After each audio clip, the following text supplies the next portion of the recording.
Shalom Bapak Ibu Saudara yang dikasih Tuhan. Bagaimana kabarnya hari ini? Yesus Maha Dahsyat. Yes, haleluya. Sebelum kita mulai ibadah kita, mari kita bersama dalam doa. Tuhan, terima kasih Tuhan atas berkat yang Kau berikan pada kami pada hari ini. Kau tambahkan kami nafas kehidupan yang baru setiap harinya. Pada hari ini Engkau berkati jalannya ibadah kami, ibadah pagelawanan Tuhan. Pada pagi hari ini Engkau berkati agar semua berjalan seturut kehendak-Mu saja Tuhan. Engkau berkati juga kami dalam kegiatan kami apapun yang kami lakukan, dalam perjalanan dan apapun itu. Engkau berkati dengan luar biasa juga Tuhan. Engkau juga berkati yang akan memberitakan firman-Mu, Engkau pakai dia dengan luar biasa. Terima kasih Tuhan, ya dalam nama-Mu kami telah berdoa dan mengucap syukur. Haleluya, amin. Haleluya. Kita akan mulai persembahan kita.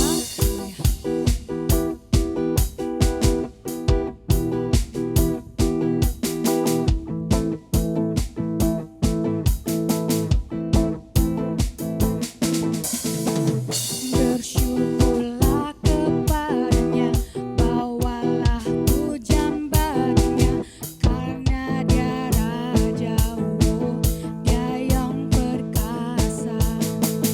Tuhanlah kekuatanku, mazmur dan keselamatanku, dia penolongku, yang beri hidupku. Kau yang berjaya, seluruh semesta sujud menyembah. Agunglah kebangkitan-Mu, mujizat telah terjadi. Junjung kasih anugerah-Mu, kekal teguh dan mulia.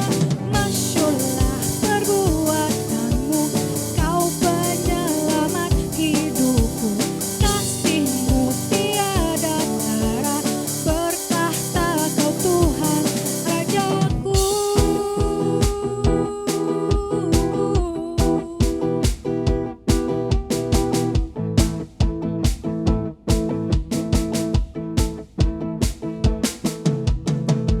Bersyukurlah kepadanya, bawalah pujian baginya, karena dia rajaku, dia yang perkasa.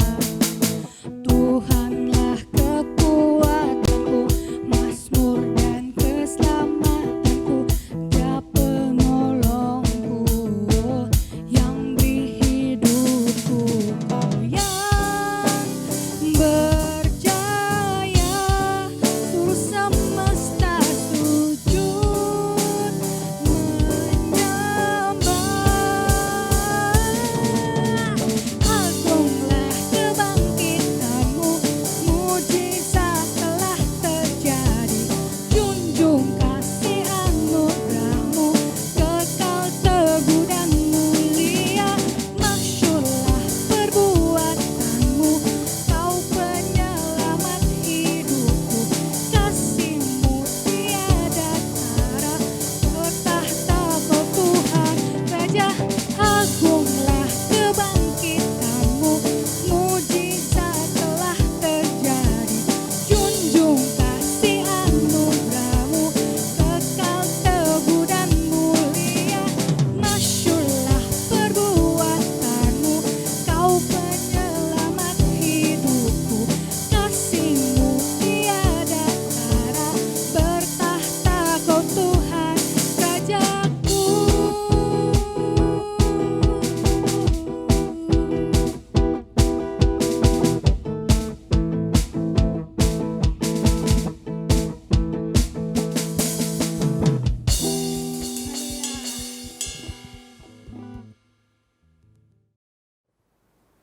Shalom. Selamat berjumpa dalam ibadah pagi lawatan Tuhan. Pada pagi hari ini saya akan menyampaikan firman Tuhan tentang hidup diberkati.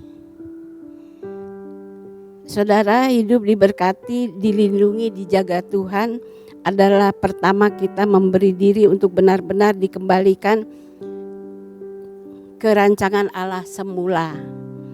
Artinya kita berusaha untuk terus belajar, ya, untuk kita terus belajar masuk dalam rancangan Tuhan sesuai dengan rancangan Allah semula.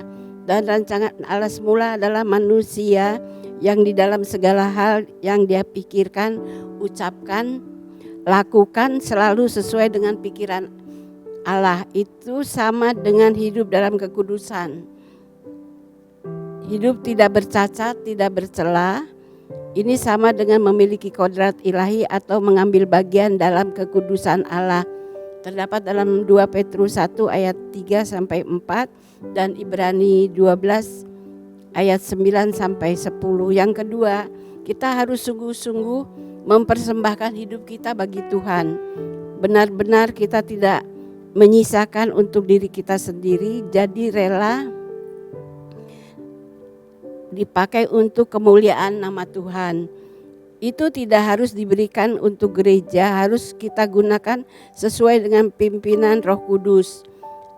Makanya kalau orang dikembalikan kepada rancangan Allah semula, ia akan peka terhadap apa yang dikehendaki untuk dia lakukan, hidup di dalam pengabdian kepada Allah.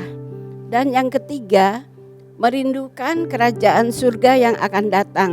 Sungguh warisan yang akan kita terima bersama Tuhan Yesus adalah kemuliaan yang tiada taranya.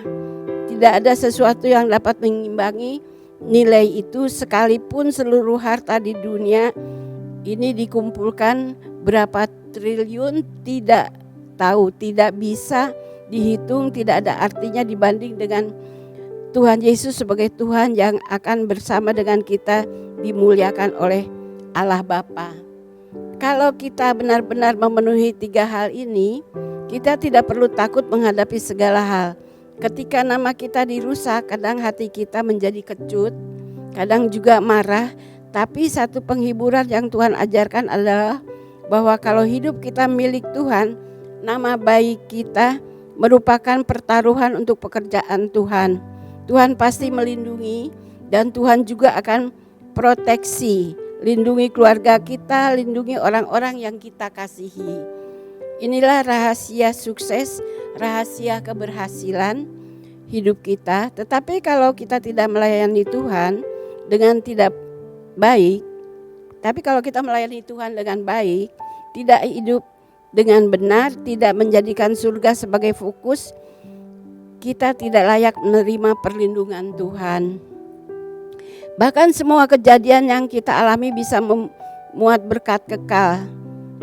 Karena mau mengubah hidup kita menjadi orang yang layak dimuliakan bersama dengan Tuhan Yesus. Demikian pula dengan bisnis saudara. Kalau bisnis saudara adalah sarana untuk melayani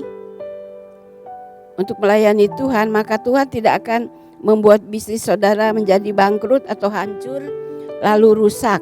Tidak mungkin. Kalaupun harus mengalami kebangkrutan atau kehancuran, pasti ada rencana Allah yang indah di balik semua itu. Maka kita periksa diri kita. Jangan-jangan kita juga punya dosa yang tidak kita sadari. Bagaimana kita dapat perlindungan Tuhan kalau kita menjadi orang calon neraka?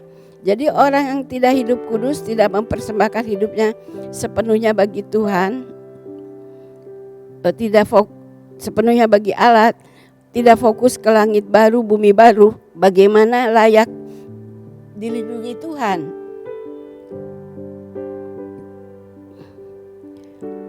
Mari kita mengakhiri sisa hidup kita ini dengan baik dan betul-betul menjadi orang yang layak diberkati. Amin. Kiranya firman Tuhan boleh menjadi berkat bagi kita sekalian. Mari kita berdoa. Bapa di dalam surga, Tuhan yang kami sembah di dalam nama Tuhan Yesus Kristus, terima kasih Bapa untuk peringatan yang Engkau berikan kepada kami melalui firman-Mu. Biarlah kami hidup layak di hadapan Tuhan, sehingga kami mengalami perlindungan dari Tuhan. Terima kasih Tuhan Yesus untuk firman-Mu. Di dalam nama-Mu kami berdoa dan mengucap syukur. Dan akhirnya, saudara-saudara yang kekasih dalam Tuhan, terimalah berkat daripada Allah Bapa yang ada dalam surga, kasih karunia dari Tuhan Yesus Kristus dalam penyertaan Roh-Nya yang kudus akan menyertai engkau dari saat ini sampai selama-lamanya. Amin.